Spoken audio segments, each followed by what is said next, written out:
Wellish family. Today's guest is someone whose work really speaks to something I know so many of us wrestle with. It's the pressure to constantly achieve in order to feel like we're enough.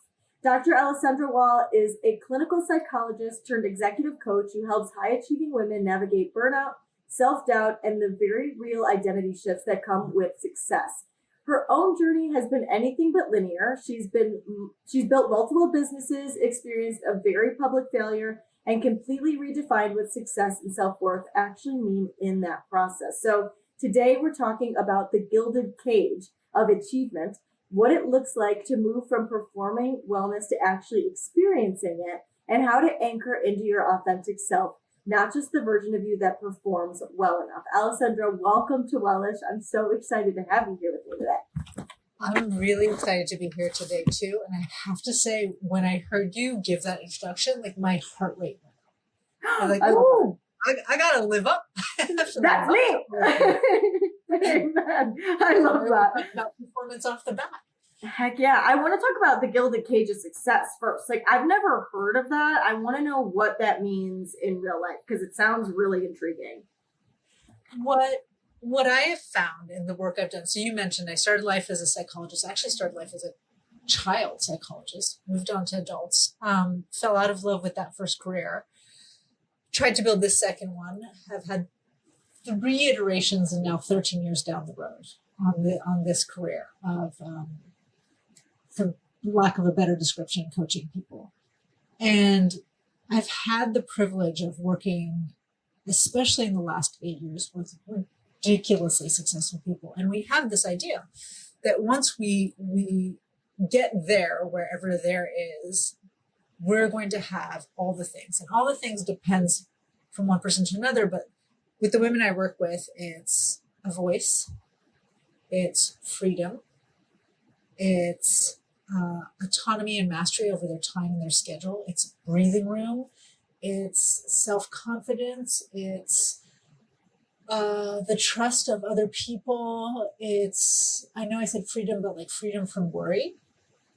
But for a lot of them, what ends up happening is when they get to the top, what they realize is that there are big pieces that are missing. And it's hard to step away from what they've built to go where they need to go because they've worked so hard to get there, because there's usually a lot of money involved, because of the status that's involved, because of the sunken cost in achieving it. So I know so many women who have a seat at the table but no voice at the table. It looks beautiful, but they're still just as trapped as anybody else who is starting.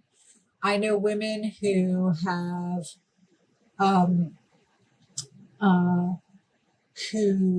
have reached the top and they have worked so hard, 3 times as hard as anybody else to get there. And the assumption is, okay, but once I'm there, I'm going to get to breathe. And once I'm there, other people are going to give me a break and I'm going to give myself a break. But the reality is they're still carrying double the load. And sometimes that's because of other people's expectations. And very often it's because of their own. And then I'm not a huge fan of the concept of imposter syndrome. But I think there are a lot of us, and I'll throw myself in this, who think that once I've achieved the things I've set out to achieve, the doubts I have, like that nagging voice that we all have, that every human being has about being lovable or valuable or valued, will go away.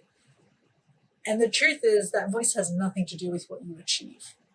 And so it's still there. It's just a different form. It might be more subtle, but it still exists. And to me, that is that we have this idea that we need to achieve something big and that success is this golden place, but oftentimes it's a cage because we're still trapped. Yeah, completely. I love that. And I think the framing it as the cage is it like paints such a good picture, because I think that a lot of us are so aware of what you're saying from a logical perspective, but we're so not aware subconsciously of how like we really are sitting at the table, but still don't have a voice at that table. So it really traps us in that mindset and wondering why we can't get to where we want to get. So I like the way that you frame it like that. Why do you think so many high achieving people still don't feel like it's ever enough. Oh, that's $1 million question. Yeah. Okay, there are a couple reasons. And for the listener, for you, Sarah, I'm going to be sorry because it's very rare for me to answer any question with a single answer. No, that's what I want. One of the things I see happen all the time is that often in the pursuit of something, we don't slow down long enough to assess and realign with how we've changed. So think about this. Like, most people spend their teenage years and maybe their early 20s thinking about what they want to be when they grow up. And they come up with a whole plan for their life. And then life happens, right? Either you get a job or you don't get a job. Either the opportunities come or they don't. But suddenly you shift from being intentional about what you want to do to being reactive. And what I'll see is a lot of people who at one point in their life, maybe in their 20s, their 30s, their 40s, said, I want X. And they never slow down long enough to re-examine along the way whether X is still right for them. So when they get there, there's misalignment between who they are and the goals they're pursuing and the things they've achieved. And that misalignment creates this sense of things not being enough, or I'm not being enough. Like, I meet a lot of people. I've certainly been in this position of going, I should be happier. I should be more satisfied. I have all these things. And especially when you're really far up, when you're really on paper successful, it's an incredibly difficult conversation to have. Because the fear becomes, am I going to sound spoiled? Am I going to sound ungrateful? Am I going to sound so disconnected with reality that I can have achieved all these things and yet I'm still not happy? What is wrong with me? Mm-hmm. That's one big piece. And then the other piece is what we talked about, briefly in the beginning, which is this idea that every single one of us walks around with our insecurities. I have mine, you have yours. And there's certain stages in our lives where it's really easy to see them. And maybe we work on them. We think, oh, it's gone, right? My fear of not being good enough, it's gone. I got a PhD. My business is successful. Like, I totally trust myself. I'm so much more confident than I used to be in my 20s or even in my 30s or early 40s. The jump I've made in the last 3 years alone is huge. That doesn't mean that insecurity is gone. That means what I like to call the adolescent version of it is gone. But then the more mature, the much more subtle, the much more ingrained version is still there. It just shows up in different ways. And if we don't recognize that, and if you don't just accept the fact that there will always be things, people, and moments that have you wondering, what if? Mm-hmm. What if there's something wrong with me? What if I'm not as good as I think I am? What if I'm not as lovable as I think I am? What if? And that's just life. So you're saying there's almost got to be a level of acceptance that that's always going to be there, but making sure that you are acting as much in alignment with what you want in each moment as possible. Yeah. And I like to talk about the concept of acting despite. So right before this call, I was on a call with a fellow coach who's starting off. And he just wanted some advice on how to go about connecting with people and having conversations with strangers at a big event that's taking place. And so we were talking about even how you introduce yourself. The thing with coaching is everybody and their mom can be a coach. Now, I happen to love that because I come from psychology, which is highly regulated and full of bullshit in how it's regulated. Mm-hmm. So as a coach, what's beautiful is I have clients all around the world. I have clients all around the country. I can go grab a drink with my clients. I can check in on old clients to see how they're doing. These are all things I could not do as a therapist. But when you're in a space where people ask you what you do, and you mention coaching, you can see like the eyes glaze over or roll back, and there's this disconnect. And I was trying to explain to him, Like, those are not your people. Don't worry about it. And we were talking about how you respond sometimes when people say things, and he stopped me and he says, I see you do this, but you've been at this a while. I don't feel comfortable showing up that way. And I looked at him and I said, his name is Mateo. I said, Mateo, here's the thing. I learned how to respond that way. I wasn't born with that. I was born with the, oh my goodness, how do I make you like me and take me seriously? I'm good at what I do. Like, that's where I started. But I've learned that if I can act the way I want to be, despite the fear, despite the insecurity, despite the really, why can't I get, then I show up in a way, first of all, that supports the person, like sides of me that are true to who I am and true to how I want to exist more, like how I want to be. Mm-hmm. And B, eventually nobody even realizes. I mean, I'm happy to tell, I don't try to hide it, mm-hmm. clearly. But there is something to say about accepting is realizing it's going to be there, and just because it's there doesn't mean you need to buy into it. I tell my kid all the time, just because you feel it doesn't mean it's true. Mm-hmm. Yeah. I like that you say the learning curve, though. Like, that I think it's really important to say that, like, this isn't something that you were born with, that, like, you were born with that same, I don't know what to do, how do I figure it out, all the thing mentality that we all have, especially all of us that are kind of still in this mentality that we feel that we need to perform wellness in order to, like, almost prove to ourselves that we are doing the thing that is trapped in our head. And so I kind of want to hear a little bit more about your story in that way. Like, at what point did you realize that achievement wasn't giving you the fulfillment that you expected? Sorry. If you're just listening, I'm laughing as Sarah's saying this. I don't know. Yeah, I know. I grew up a perfectionist, and I grew up as my role in my family, not established by anybody but myself, as being the mediator and the caretaker and the soother and all those things. But part of what, for me, where it started is realizing how much I beat myself up over stupid stuff. Like, literally, I've been with my husband since I was 20, and I would cry at meals that I would make because they didn't come out the way I thought they should taste. And this was long before we were married, long before we had kids. And I would bawl at the table because it didn't taste perfectly the way I wanted it to taste. And I would be projecting into this future about my children are going to think I can't cook, and they're not going to like my food, and they're going to like your mom's food. But it was ridiculous. But what was ridiculous is it's not that I was ridiculous, because I existed in a space where that was a real heartbreak for me. Sure.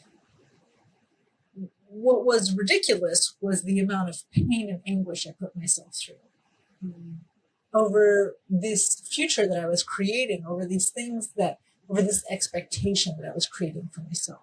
So when I was a psychologist, it will come as no surprise that one of my areas of specialty was working with perfectionists and working with anxiety.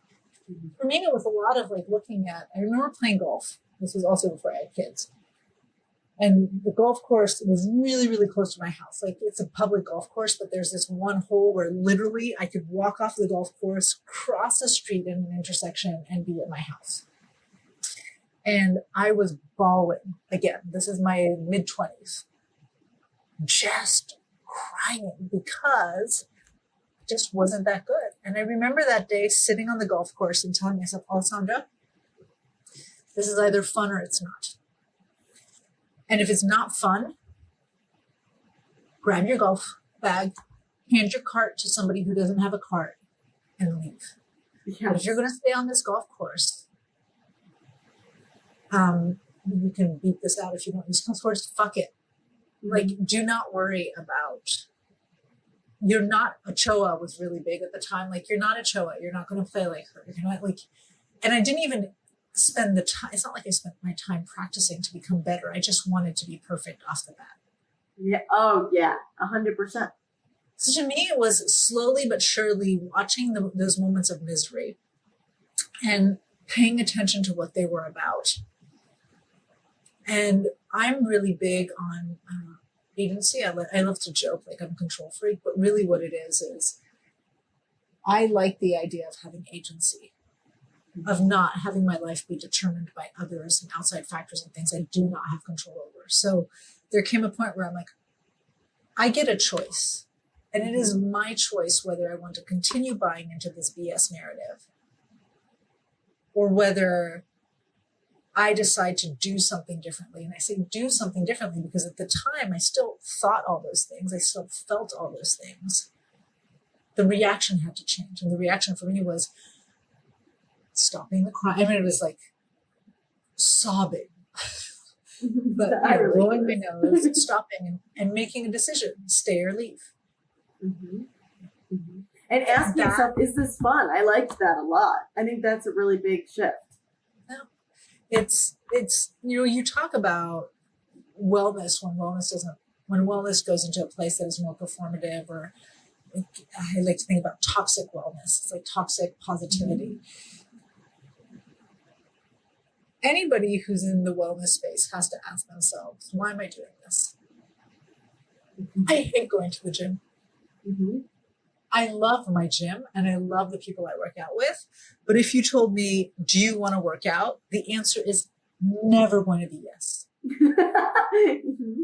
Ever. I would rather sit and stare into space, which I actually happen to love doing, or read a book. Me too. I would rather go grocery shopping. I mean, the only thing I would rather maybe not do than go to the gym is laundry. Are we the same? I'm convinced. I think so, right? So I don't ask myself, do I want to go to the gym? I go to the gym. I used to joke, I go to the gym to survive the zombie apocalypse. Mm-hmm. I go to the gym to be explosive enough, strong enough that I can climb over a wall if I want to. And I'm a 48-year-old woman at this point, and I'm perimenopausal. So I go to the gym now so that I can be strong in my 80s. Mm-hmm. That's why I go to the gym. You gotta ask yourself why you're doing the things you do. And then you can decide. We used to own a CrossFit gym. Mm-hmm. Why I worked out when we owned a CrossFit gym was very different. I don't compete with myself or other people at all at the same level anymore because I don't care. I don't care if I need to modify. I don't care if you do more reps than me. I don't care if you can lift more than me. I just want to survive the zombie apocalypse and make sure I age well in my 80s and 90s. Mm-hmm.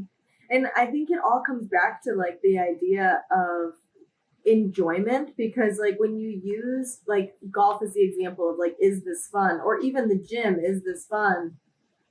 It's like you can easily say, okay, but like my career that I'm working on that I'm getting burnt out on, or this thing that like I think in my head I have to do, quote unquote, like that's not supposed to be fun. I'm supposed to, power through that or whatever. But like, in my opinion, it's not true. It's your life. You're creating your life experience, and you have to reevaluate and ask yourself, is this something that you want? Which comes back to your original idea of, are you doing things that are in alignment with you? Because you get almost rigid about the fact that you have to complete something when you're coming from this perfectionist mentality that like, I started this, and so it would make me not perfect. It would make me a failure to like not see this all the way through until the end. And what if when I see it all the way through until the end, that means that like then I'll feel good for having done that and it will all have been worth it. And then you get to the end and it's not in alignment with you anymore. And that's what all of those cues were trying to tell you along the way the whole time. And you didn't make that conscious choice. And I'm either going to do this or I'm not going to do this, but I'm not going to continue to do this from a place of, beating myself up and being critical and not enjoying myself. If it's the gym, if it's golf, if it's your job, whatever it is. Yeah, it's really interesting. The other thing that I've noticed with a lot of people, and again, for me, I anchor myself, if you're listening to this, like, the notion of agency is such a wonderful notion. If you just realize you have agency, which means you have the ability to have an influence, to influence the course of your life. You have the ability to influence your happiness, to influence the quality of your life, to influence your success, your wealth, your whatever. That is what agency is. so many people assume that they have few, if any, choices. Like I remember being, I worked really hard to get my PhD. I had ADHD. It was undiagnosed. I worked my butt off it was really hard to get. And there came up, and I loved being a psychologist when I started. I used to walk into work singing. And if I wasn't singing out loud, I was singing in my head. I used to sit in therapy sessions, and inside of me, there was this little giddy girl who was like, I cannot believe I get to do this. And it's not because I was working with easy people or easy cases. Sometimes it was heart-wrenching and difficult, but it just felt so right. And I remember when it stopped feeling right, it took me 1.5 years to admit to myself that I wanted to shift careers and to say it out loud, because I had invested so much time. I invested my whole 20s into getting the degree that would allow me to get this career. And I had never considered anything else. And in my 20s, especially in my late 20s, I felt so old. Mm-hmm. And then I remember turning into my 30s, and my 30s also feeling all the time that, I can't back out. I don't have the runway to do something else. And the older I get, the more I realize I got plenty of runway. My mother's 86. I watch her and I'm like, I got so much runway. That woman has so much energy. I know women in their late 60s and 70s and men in their 70s who are working. I'm like, I got all the runway in the world if one day I wake up and I realize what I do makes me miserable. There's a difference between fun and not fun. Mm-hmm. Fun and miserable, because there are plenty of parts of my job that are not fun. There's still many days where I ask myself, why did I not just go into basic corporate world and punch in, punch out? And anybody who's punching in, punching out would look at me and go, because you're not thinking of our side of things. Mm-hmm. There are plenty of moments that are absolutely miserable, but there are moments that are miserable, that are part of entrepreneurship, owning your business, building. But overall, I still love the work I do.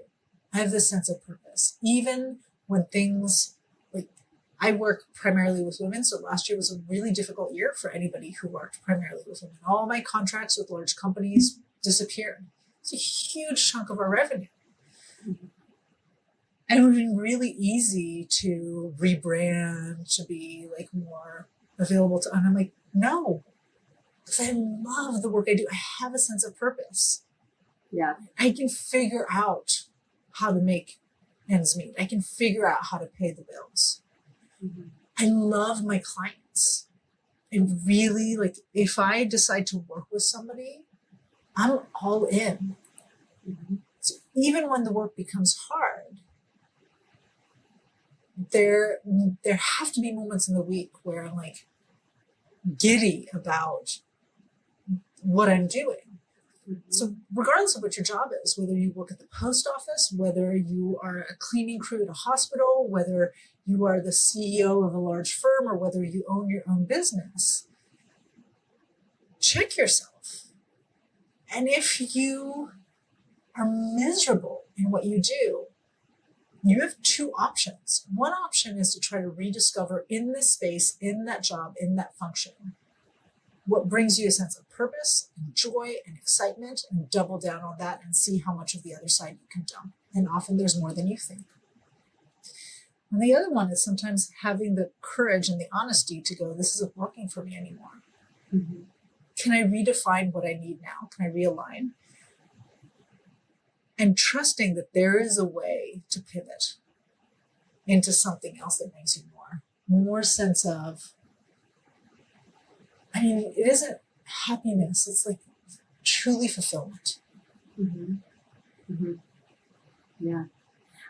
I'm curious, because I think that we get into that like psychotic rut of like having to see things through, because we think that it will mean something when we reach a certain status, stage, place of accomplishment that we've pictured in our head. And I'm wondering, what are some subtle signs that someone is tying their worth too closely to their achievement?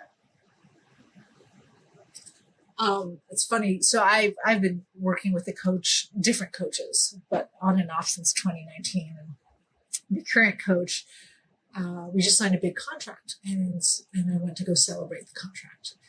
And he loves to remind me and my other fellow peers who work with him, we never celebrate the money.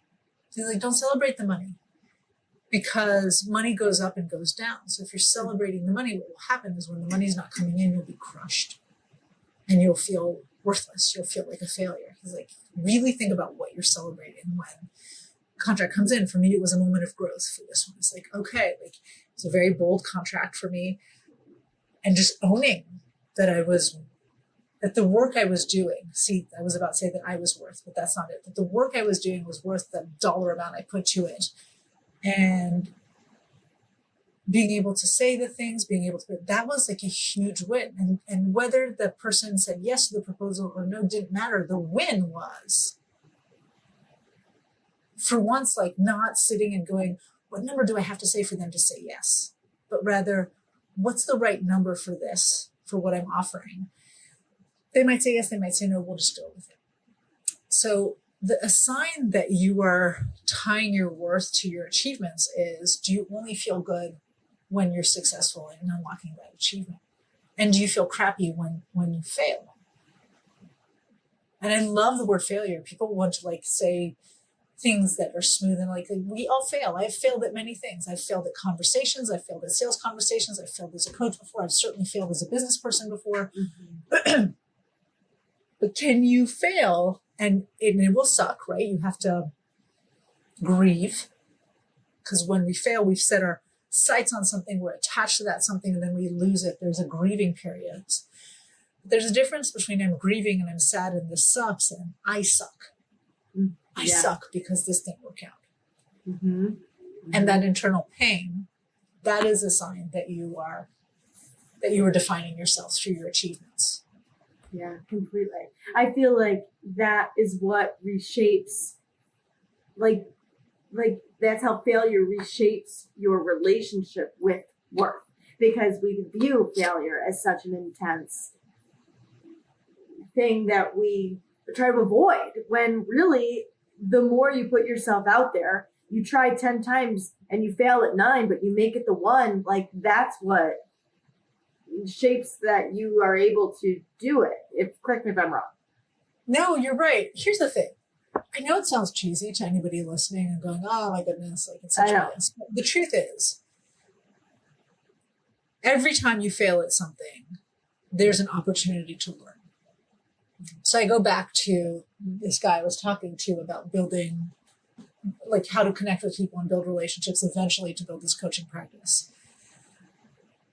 When I built the first version of my coaching practice, I worked really, really, so I still had my therapy practice. I was running it. I was raising 2 children under the age of 5. And when I wasn't taking care of them or being a therapist, I was trying to build, at the time it was a nutrition and wellness coaching business. And then it was a life coaching business.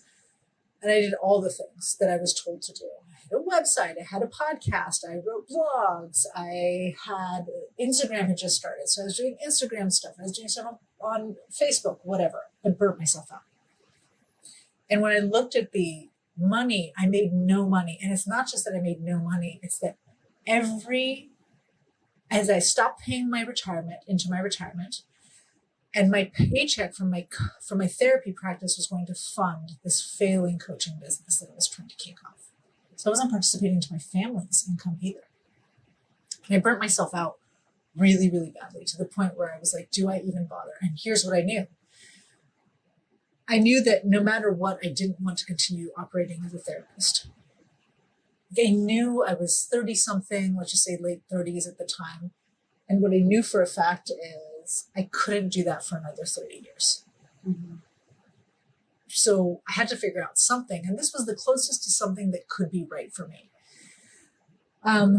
So I shuttered that version of my business and sat around and thought, and I used the failure of that business to really, notice that as painful as it was to fail financially, it taught me something. The fact that I wasn't willing to go back to what was secure, profitable, and easy, being a therapist, taught me something. It's like, I was still a hell no for doing that. The other thing is I sat back and I thought, what did I love about the stuff that I was doing? Who did I love working with? What parts were fun? What parts felt easy? So the third iteration of my coaching business, what has become my company now, Noteworthy, grew from that failure. I mean, I am so, and I mean this, I am so lucky that the first two versions of my coaching practice were failures. Because if they had been financial successes, I don't know that I would have had the wisdom to step away from them. And yet what I was building wasn't right for me. Mm-hmm. That failure is the best thing that could have happened to me. Mm-hmm. Yeah, I love that. What is happening psychologically when failure is teaching you things? I don't know that I know how to answer that question. Okay, that's okay. Yeah, I'm fine with it. That's why I put it out there. I don't know how to answer that question. I will say this. One thing that shifts is there's acceptance, right? So one thing that happens is we accept that failure is just part of it. Uh-huh. And then I don't know if it's psychological or cognitive or there's wisdom. There's so much. Just think about the things you failed at and start considering what was there to learn. I'm co-founder and co-chair of a committee on allyship, and we had an event last night. And we had a town hall about the future of allyship. And one of the participants in the audience asked a question. And she said, how can I tell whether the feedback I'm getting from my manager is fair feedback or biased, right, from a gendered lens? And people gave advice on some things. And one of the panelists said, all feedback is a gift. Mm. Like, even if it's biased feedback, it's worth sitting down for a moment and saying, what am I learning about myself in this moment? Mm-hmm. And getting this feedback. How can I grow and learn from this? That is kind of, for me, the potential in accepting that failure is part of the equation. So as much as miserable as it is, there is this opportunity to learn something. So when I think about the work I do with my clients, they are super high achievers. They're super, super successful. For the vast majority of them, by the time at this point, this is not true for early in the iteration of Noteworthy, but where we are now, I'm working with women who are more successful than most people are, have achieved the things most people put themselves to, have achieved the things most people dream of achieving. They have failed a ton of times to get there. Now, the question now is looking at, what are the micro failures? What are the micro expectations? We're constantly looking at what are the things you think you're doing well, but that are actually not working for you. Mm-hmm. When you do mess up still at this level, when you do fail, whether it's private or public, where are you learning from it? Where's the humility going to come in all of this? These are still the things we're paying attention to. So even at the highest level, I think it's the Olympics right now, right? Winter Olympics. So all those high-level athletes who, compared to the rest of us schmucks, are gods at the athletic level. They're committing micro failures, and they know that. My ice skate didn't hit the way it did. This triple axel was actually 2 8/7 of an axle and not a full triple axle.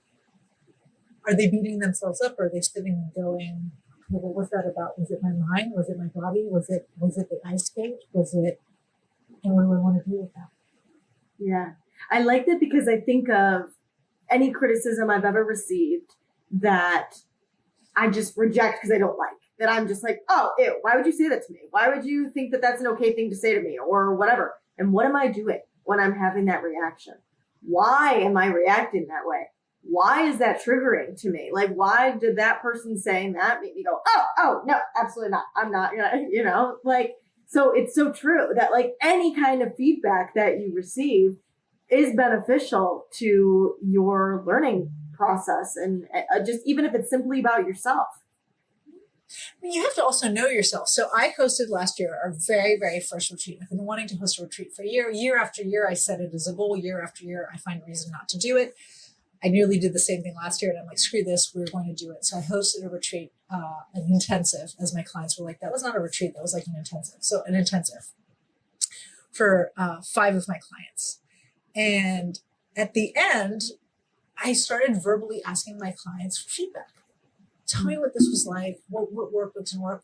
And I was sitting on the last day and the last evening listening to one of my clients, and I stopped her and I said, Shauna, you know what? I know I just asked you that question, and I really genuinely want to know what worked, what didn't work, what you got out of it. But I'm like, I actually am not in a place where I can receive the constructive criticism. So I want to know this, but what I realized as she was talking is my inner perfectionist was kicking back in. She was so disappointed. And then I'd get frustrated. Like, you can never do anything right. Like, she said one thing, but this other person said another thing. Like, you can't please. And I had to watch my own reaction and go, I really genuinely want this feedback. But I also really genuinely, in this moment, am not prepared to receive this feedback in this way. As a leader, you have to be able to do that. You have to be able, I wrote the other day on LinkedIn, leaders can't be fragile. You can be vulnerable, you can be emotional, you can be lots of things, but as a leader, you do not have the privilege of being fragile. People have to be able to disagree with you. People have to be able to call you out, and you better be ready to hear and take into account what they're saying. But you can recognize that there are different ways in which, and different moments in which you can hear and receive that feedback. Mm-hmm. And respecting that. So when you have that reaction where you're like, I can't hear you. For me, it's like, oh, maybe if I notice that at this point, I might say to someone, first, thank you for telling me. Second of all, I'm going to be really honest. My gut reaction is to want to shut you down. So I need time. Like, give me a beat here. Vulnerable, but not fragile. Or 3 days to think about what you said, and then we can have this conversation, because I can't. And my client, she didn't lose respect for me. She got it. I mean, I was just like, listen, my inner perfectionist just cannot, I know I asked you, and I know I'm shutting you down. I just can't right now. Mm-hmm. Yeah. I like that a lot. I think that's really constructive, and it's helpful, and it's like a way to do both, that you can understand yourself better twofold, knowing why you're reacting that way, and also being able to navigate the situation in a way that is beneficial to you because you know yourself. So that sounds like integration. Am I right? Like, what does integration of all of this stuff actually mean? I mean, I like the use of the word integration. If we use really simple terms, it's just be realistic. Whether it's because of the messages we heard as kids, or because of this super polished version of life that we're seeing on social media now, super extra polished because you can't tell if something's AI or not, we tend to want to be just one thing. I, in the last year, have started thinking of myself and people as disco balls. First of all, because they're fun. Second of all, I love dancing. But if you think about a disco ball, it is a single thing. It is one unit. It is a disco ball, but it is covered with hundreds of facets that reflect different things. And as humans, that's exactly what we are. I wrote this week an article on Substack about that, saying, people will come and they'll be like, you're so outspoken and you're so confident. And I'm like, I think, yeah, sometimes. Or the stuff you think is so outspoken, for me, doesn't even register as something I shouldn't talk about. But there are other things that you don't know. I'm also messy, and I don't like being vulnerable. And I put my foot in my mouth. I just did it yesterday a couple times. I feel like I need to send people a few, I'm sorry, I was really tired. You do mixing when I get really tired. Because I'm a disco ball. So the fact that I am those things, sometimes messy, sometimes full of self-doubt, sometimes lacking poise, does not mean that I also am not a person who is in poise, is powerful, has control. To me, integration is remembering that you're a disco ball. There are 1,000 different facets that make up who you are in your experience. Different ones can catch the light at different times. They're all part of who you are. I love that. That was really powerful. That hit something in me. I resonated with that a lot. And I think you just made disco balls my favorite thing. That was really great. I feel like what happens like when we're doing that is that so many of us intellectually understand what's happening, or that we like intellectually know we're enough, but we just subconsciously, or if it's our nervous system, whatever it is, that like we just like inside of us don't believe it. Why do you think people struggle to embody the lessons that they logically understand? I'm trying to remember who said it.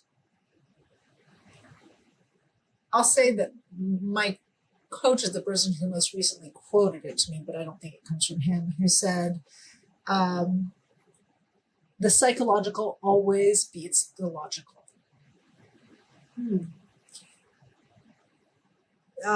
Daniel Kahneman was an economist who wrote the book Thinking Fast, Thinking Slow, and it's a huge. I'll be honest, I've read summaries of his research. I've tried to read and audio the book 3 times, cannot get through it. But his whole point is the research he's done is humans think that they're rational decision makers, but we really are emotional decision makers who then rationalize the decisions we make. And he talks about your emotional thinking like an elephant. And the rational thinker is like the person who's riding the elephant. They're teeny compared to the elephant. And yeah, every once in a while they can guide the elephant in the direction they think they want to go.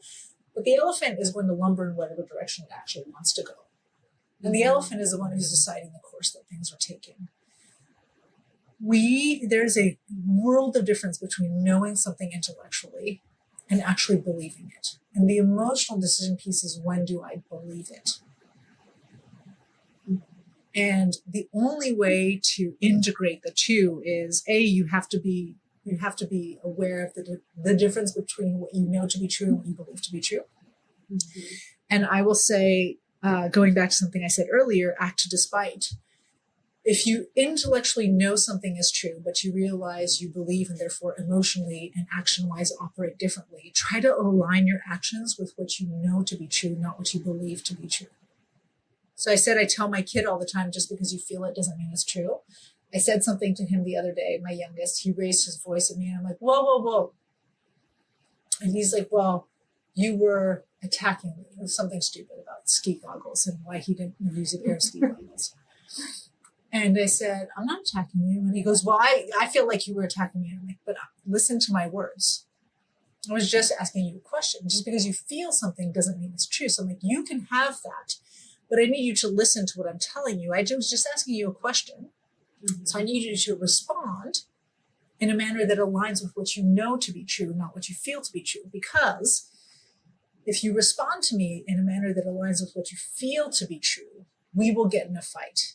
And then I will be attacking you. Mm-hmm. Mm-hmm. So that's just him. But there are lots of things. If I walk into a room and I tell myself, I don't belong in this room. And emotionally, what I feel like is, I don't belong in this room. Like, these people are smarter, better, more successful than me. Like, they're confident than me. But then I think about it. I'm like, well, hold on. I'm in this room because, let's just say professionally, I'm a peer with these people. I got a PhD. I was invited into this space. What I know logically is I totally belong in this room. Even if there are people in the room who are smarter, more successful, funnier, more beautiful, whatever you want them to be. So, but if I behave in the room like I don't belong in the room, if I stand on the margins, if I don't enter conversations with people, if I hide, I will stop belonging in that room. I will create a self-fulfilling prophecy.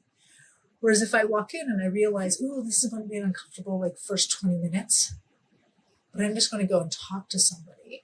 Mm-hmm. What will happen is when I start engaging with people, and I know this for me very specifically, after a while, people are just people. They're fun, they're fascinating, some are boring. I'll have a good conversation with some of them. And by engaging with the room, now I can start feeling what I know to be true, which is that I belong in the room. Mm-hmm.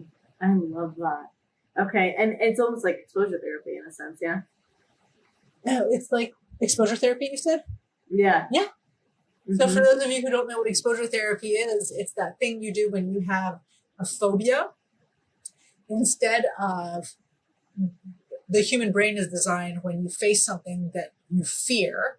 Fear is supposed to be an emotion that's associated with being present with a danger. So you're biologically driven when you face something that you're afraid of to do one of two things. The first thing you're designed to do is to run away from it, because it is the smartest action in most cases. But if you can't run away from it, to fight it. Mm-hmm. And every once in a while, the fear is so overwhelming that you freeze. Mm-hmm. So exposure therapy is a therapy that we do in psychology with people who have phobias, where you say, hey, instead of running away from the thing that scares you, we're actually going to go sit in the airplane. We're going to go stand outside the dog park. We're going to look at pictures of needles. And we're just going to stay and breathe and calm down in the space. And as you say, realize that logically we know these things aren't dangerous, not the way it's playing out in your brain. So we're going to act despite our fear in accordance with what we know to be true. Yes, it is like exposure therapy. I love that. I think it takes a lot of brain power to be able to separate what you know to be true and what you believe to be true. So I want to give a little bit of grace to that, because I do think that takes practice, and that's something that would take a long time to like be able to separate. But what a powerful tool to be able to use when you do start to implement that, because it is so true. I agree. Like, and I'm lucky, right? By formation, I learned how to do this. I remember getting panic attacks as a graduate student and feeling so lucky, because at the same time that I was experiencing panic attacks for the first time, I was also learning how to manage them. So there came a point, and I use this with my patients later, where I'm like, hey, next time you feel a panic attack, just remind yourself, it's just a panic attack. And I'm like, I know your brain wants to go, oh, it's a panic attack. But I'm like, it's just a panic attack. If you've had panic attacks before, I've had many of them, and you know the course. Here's what's going to happen. You're going to sweat, your heart's going to race, you're going to feel like you're going to throw up or faint. You might throw up or faint, but it's actually really rare for that to truly happen. You're going to panic, it's going to go to zero, and at some point it's going to stop. Mm-hmm. And then you're going to feel exhausted and tired. So I tell them, it's just a panic attack. It's like watching a horror movie you've seen 20 times. In the beginning, it's super scary. In the second or third time, it creates anxiety, anticipatory anxiety. And after a while, it's kind of boring. Okay, wait, I actually have an example to go with that. My friend and I were psycho watching horror movies. The whole last year, we watched so many of them, went through like all of the horror movie lists. And now recently we've been watching some more that are supposed to be like really scary, and we're not afraid anymore. And we were like, did we desensitize ourselves to horror movies? Like, what happened? And I truly think that that's what happened. Like, you can predict what is happening. You know, you've seen this play out. You know what happens. You know the way things respond. You know what the killer's going to do. It's the same exact thing. I love that. And I've used this with clients of mine, right? Who will go and say, I'm going to go face this client, or I'm going to face my CEO, and they're, let's just say, super toxic. They're a yeller, they're whatever. And I'll say, instead of walking into the meeting bracing yourself because you anticipate what's going to happen, I said, walk into the meeting and relax. You know exactly what the script is going to be. Your CEO is going to come in. You're going to mention one thing. They're not going to be happy. They're going to raise their voice. Mm-hmm.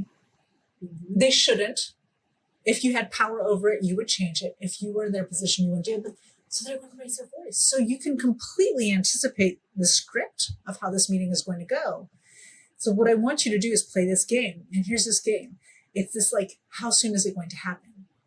So go into the meeting and bet on yourself. I think the first time he's going to raise his voice is at minute 34.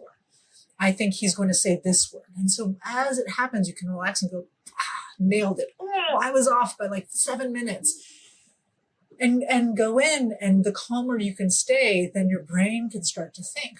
That's true with public speaking. It's true with, clients, team members, bosses, managers who are really difficult. It's true with yourself. Can I say to you, making it fun?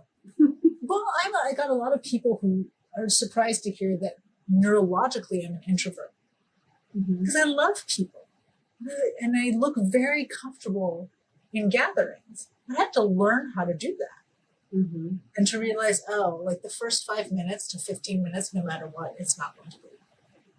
I'm going to tell myself, nobody wants to talk to me. My brain is going to hurt at the thought of so many people and so much conversation. And now what I do is I'm like, I got this. And I teach my clients who are introverts how to do this, especially as they build social capital, as they build relationships. And like, let people know. At some point in time, I'm going to be talking, and you're going to see my face go blank. And I'm going to let you know I've hit my limit. And you exit. Because you have agency. You're not trapped. It sounds like anchoring into your identity. I feel like that's all what you keep describing. It's like knowing yourself well enough and then just anchoring down into what you know about you. Well, I appreciate the synthesis, but yeah. I like the way, yes, absolutely. Yeah, I think that it's hard when, like, because I think that, like, kind of going back to your disco ball idea is that we want to be one thing, and the idea of anchoring down seems like you have to say, like, okay, I'm a confident person. I'm going to walk into the room that I feel I don't belong in, and I'm going to handle it with grace and ease, and I'm going to be unbothered. I'm going to do every conversation right. When instead anchoring down maybe into who you are, if we even want to use that phrase, because you can be so many things, is that it's I'm anchoring down into me, and however that shows up, and knowing the way that I'm going to show up, and that I will, I'm capable of handling those things. I trust myself to do that. Yeah. I'm thinking of, there's this CEO I really like. They're a really good boss. They really, really care about their people. They are a servant leader. And at the same time, because I've had the privilege of working with some of their employees, I also know they're super conflict avoidant, and they give mixed messages right and left, which is really difficult for the people they work with. They are all those things at once.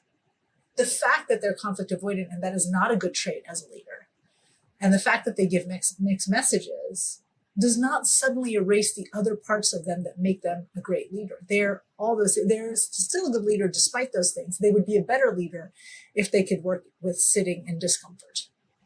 And it is this thing about realizing, I like that, like anchoring within yourself and being okay. Like, you are going to mess up. I'm still always surprised when people look at me and go, oh, you were a little intimidating when we met you, or you're so powerful, because it's not how I see myself. I'm still the kid with ADHD who blurts out stuff she shouldn't, who will think way too long about, did I really say that? I shouldn't have said that. I am goofy. I throw cuss words out, and I will do that on stage. I have probably too little shame. I do have shame. I was going to say I have no shame, but I literally have a hat sitting in my house that says no shame. So I could probably use an extra dose of maybe carrying a little bit more. And it's not that accepting something about yourself doesn't mean you have to like it. And it doesn't mean that you have to never want to change it. There are many things I want to change about myself. Accepting is just realizing that all these facets exist and that one doesn't completely negate the others. And by the way, that's what self-confidence is about. Self-confidence is not about thinking that you're awesome and you're the best thing and you're perfect. Self-confidence is accepting, I am who I am. Some of that's awesome. Some of that really sucks. A lot of it could be mediocre. Some might be brilliant. It's just me. That is self-confidence. And the most confident people you see are people who recognize, like, their imperfections. And I feel like that is how you start to loosen the grip of achievement on your self-esteem. Yeah. Mm-hmm. Yeah. Absolutely. What do you think the difference is between, like, because I think when we do this, you know, a lot of the time what's happening is that we're trying to show up in the ways that we think we're supposed to show up, right? So what is the difference between doing the things because you're performing the wellness or you're performing the thing that you think you're supposed to and authentically doing it? Because a lot of the time they're the same things. Like a lot of the time I do authentically want to go to the gym. My best self, my highest self, my most in aligned self is somebody that exercises and takes care of their physical wellness. But maybe I'm forcing myself to go there because I saw my favorite influencer on the internet wear the cute outfit and go to the gym and like do this cute booty workout. And now I'm like, I got to do that too. And, you know, like, so what is the difference between doing it because you think you should and genuinely, authentically doing the thing that's in alignment with you? The best answer I can find for that, the shortest one, is understanding what your motivation is. Again, I'll go back to that gym thing. Why do I go to the gym? There's a piece of it that's vanity, right? Like, I'm not even going to pretend that's not there. No, and let's be honest about it. But vanity alone would never convince me to go to the gym. Me too. I really don't like going to the gym. Mm-hmm. It's tedious and it's hard and but I do really like the people I work out with. So part of my motivation is community. Part of the motivation is when I did start doing CrossFit back in the day, and I'm not in a CrossFit gym anymore, but I really liked feeling strong in a way that I don't think women were taught to be strong. I can do pull-ups, I can scale a wall, I can lift weights. Then I learned the value of building muscle as a woman and how important it is, not just for like muscle mass later on in life, but osteoporosis. And I've watched my grandmother on my dad's side and how like osteoporosis really broke her body down. So the motivation, vanity on its own would never, like I don't know what I would do, but it's just never going to convince me to do it. But the motivation for me becomes, sometimes I go, this week I had something stressful happen and I knew it was going to come up. So I knew I was going to make myself go to the gym that day. And I'm like, either it's stressful but ends positively and I'm going to go to the gym because I'll have all this adrenaline that I want to burn off in celebration, or it's going to be stressful and go poorly and I'm going to go to the gym because I'm going to have all this adrenaline and cortisol now in my system that I want to burn off. Plus I'll need something to change my mind and get a boost of endorphins. But the motivation is clear for me why I go. Yeah. If I go to the gym only when I make myself feel miserable because I've watched an influencer and I'm like, I should be like her, I should look like him, that's not motivation, that's misery. Yes. That's guilt. Yes. Shame, all the things. Yeah, completely. And I think that like the why, you know, like you said, like there is a piece of it that is vanity and that like you do feel bad and we are exposed to these people. And so we want to like look better or feel, you know, do all the things. But at the end of the day, it is your long-term goal. It is long-term how you want to feel. Long-term, I want to be a person that goes to the gym. Short-term, I want to, I don't know, look good, or I want to do the thing because I have the surge of motivation right now to go do it. But, you know, when you do things based on your long-term compared to short-term, I think it gets you farther.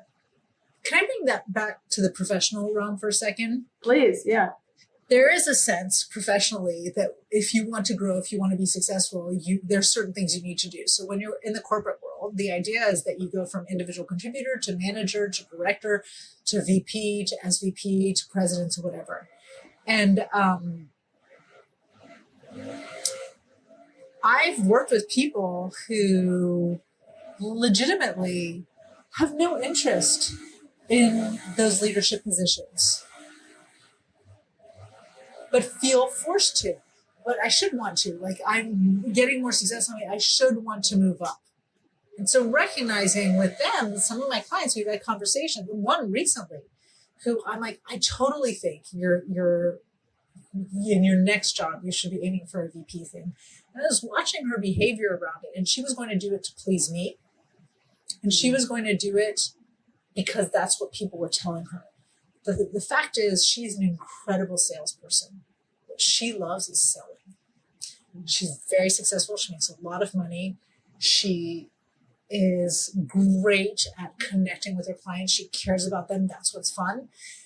So I just sit and move back from my definition of achievement and external definitions of achievement and say, actually, because we're working with an executive recruiter for her right now, actually, let them know you don't want that.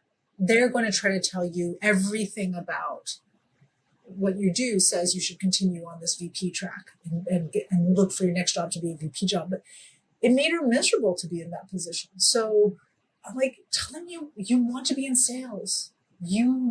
That's what you want. You want a region, you will lead it. You're great. You don't want to manage people. Mm-hmm. And you don't want to do the strategic work. You want boots on the ground. That's what makes you happy. Same thing for a business. There's a sense that when you get successful, you're supposed to scale, get bigger and bigger and bigger. I heard this incredible peer of mine the other day, who between last year and this year has picked up a whole bunch of, and I won't give the names, but a whole bunch of really prestigious clients. And she said, I totally want to scale next year, but I don't want to scale by adding anybody else to my business. She's like, I still want to be a company of one.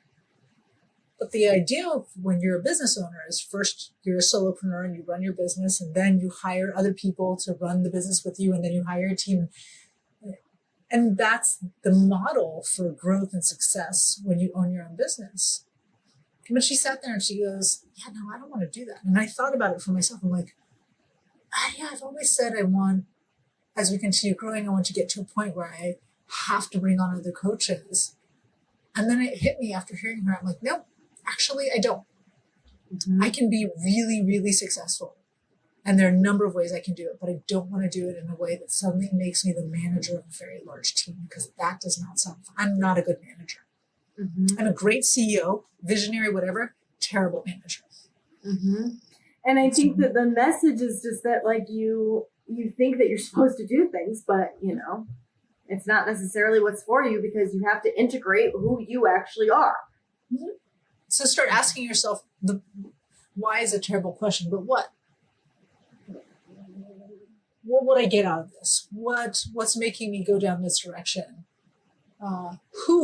Whose voice am I hearing in my head saying that this is the path I should take? Like, is it actually my own, or is it somebody else's?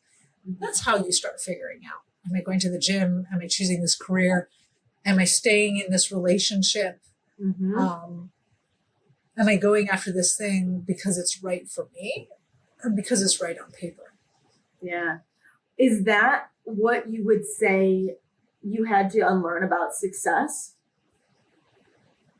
My biggest, what allowed me after 18 months to say out loud that I didn't want to be a therapist anymore, that I didn't want to use my PhD in psychology to be a psychologist, was connecting with the distinction between right and right for me. And I was very much the good girl and the golden child, and I did all the right things, and I did all the things to please other people, and I always be very responsible. Even while I was irresponsible, I was super responsible in how I handled being irresponsible. And I was like, there is the difference between right and right for me, and it's a Venn diagram. So there is definitely an overlap, and that overlap between what is morally right, what is societally right, what other people tell you is right, and what you want and what you need as a person, that is the right for me place. And in that place, I realized the only reason I would stay in this career would be to not disappoint my business partner at the time, who I owned a practice with, my parents, my professors who had no idea what I was doing. So that was the silliest thing. And the little girl, the teenager who decided she wanted to become a psychologist. That learning the distinction between right and right for you, and I'll add one more, right and right for you right now, because that changes, is really, really important. And I'm very suspicious of anybody who tells me that is the right thing to do. I'm like, that's great. What's right for you? Yeah, I like that. I think that that's where somebody that is so hard on themselves can find self-compassion. Mm-hmm. Mm-hmm. Yeah. And again, we talked about it earlier. We can just reiterate it one more time. Just because you realize it intellectually, you might realize early on, oh, this is not right for me. Right for me looks like this. Will not be enough. I often tell people insight is necessary but not sufficient for change. Mm-hmm. A lot of people think, well, once I understand, once I know, I'll just do things differently. I'm like, no, if we were doing that, everybody would be eating better. We would all like put down our phones and actually just use them as phones instead of handheld computers. We would be kinder with one another. There are 1,000 things that we would do if insight or knowledge alone dictated our actions. Mm-hmm. And what you're describing is like burnout proof, in my opinion, because when you do the things from a performative place, I'm going to add these things to my list in order to feel this way and be good enough and, be successful on paper, that burns you out. But doing this approach and asking yourself what's right for you and what's right for you right now allows you to just kind of internally feel more satiated and calm and at peace and in alignment with where you are now and the choices and decisions you're making in your current day. Yes, and sometimes it's terrifying. Okay. And it creates a lot of anxiety because there is so much pressure, because choosing yourself over choosing everybody else and everybody else's happiness and everybody else's judgment can be really difficult. So I would say what we're looking at is the long game. So in the long game, and I know every listener can think of a time when they were much younger, whatever that is. If you're in your 20s, think of a time where you were a teenager. If you're in your 30s, 40s, 50s, 60s, just think about a time in your 20s or 30s where you made a decision because you felt it was the right thing to do. And in hindsight, you look back on it and you're like, man, it didn't really matter. I could have, in hindsight, done something completely different. And the world would have fallen apart and things would, but in the moment, it's so hard to realize that. So when we're making these right for you choices, it is really this long game, and you have to trust yourself and go, okay, it might hurt now. There might be, I'm going to learn something. So sometimes you head in a direction, you're like, didn't quite get it right there either. But because I've learned something about myself in that moment of trying something that didn't quite work, now I can course correct. So instead of zigzagging, which is what most people do, reactively zigzagging from one choice to another, you're kind of meandering in the same direction towards what right for you looks like. Mm-hmm. Yeah, I like that. If listeners could take one thing away from this conversation, what do you hope that thing is? Give me 30 seconds to think about that, because we talked about a lot of stuff. Yeah, please.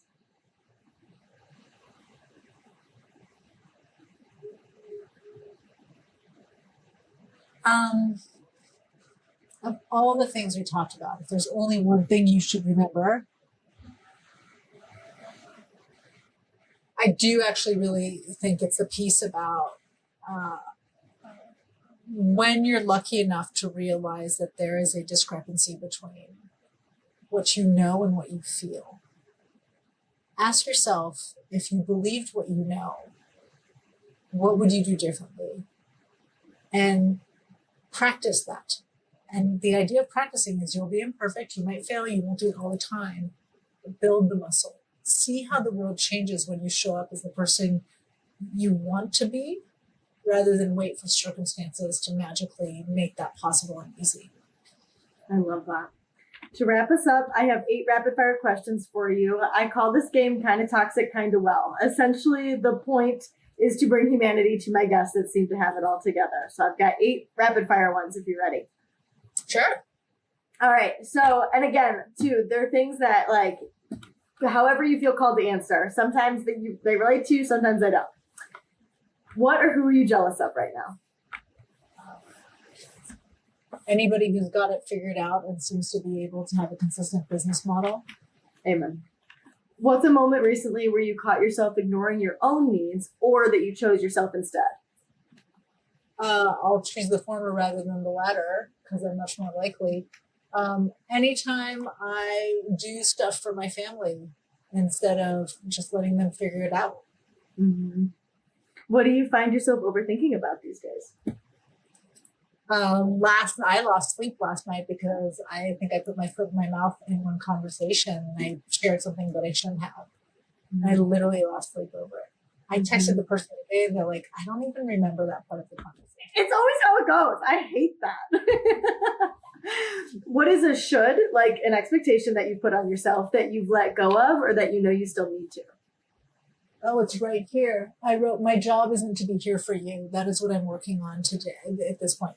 And so I should be there to help people. I should show up. I should. And my big thing, and this epiphany came a couple weeks ago for me, is realizing how much that's present with my family, with my clients, with a bunch of people. So I'm living by this. My job is not to be here for you. I love that. What's something that makes you quick to get annoyed or angry? When people take for granted, well, I'll get this one. Inconsiderate people.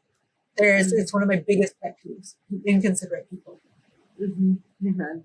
What's a toxic thought you still catch yourself believing? I'm not good enough. What's a wellness rule or trend you don't buy into? Anything that has to do with heavy restrictions of anything. Oh. I'm a believer in diet with a small d, not with a big D. If you could leave my wellish friends with one piece of advice that would becoming more well than toxic, what advice would you give them? Whatever you try to do, make sure it's something you can sustain for the next 50 years. I love that. Where can people find you? My website, it's noteworthy, inc, like incorporated.co, and Substack. And I think it's Dr. Wall Sets, so Dr. Wall, Wall Sets. Perfect. Thank you so much for being here. All the information you provided is so relevant to my listeners, and I took so much away from it. And I appreciate everything that you shared today. Thank you. Thanks for having me. And this was fun. As promised, right? This was fun. Yeah, good. I'm glad.